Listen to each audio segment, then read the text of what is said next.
ಹೆಜ್ಜೆ ಮೇಲೊಂದೆಜ್ಜೆಯ ನಿಕ್ಕುತ್ತ ಗೆಜ್ಜೆಯ ಕಾಲಿನ ನಾದವ ತೋರುದ ಸಜ್ಜನ ಸಾಧು ಪೂಜೆಯ ವೇಳೆಗೆ ಮಜ್ಜಿಗೆಯೊಳಗಿನ ಬೆಣ್ಣೆಯಂತೆ ಭಾಗ್ಯದ ಲಕ್ಷ್ಮೀ ಬಾರಮ್ಮ.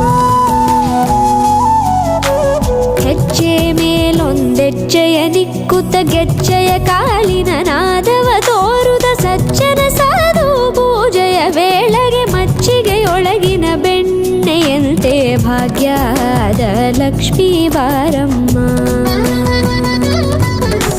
ಕನಕವೃಷ್ಟಿ ಕರೆಯುತ್ತ ಬಾರೆ ಮನಕ್ಕೆ ಮಾನವ ಸಿದ್ಧಿಯ ತೋರ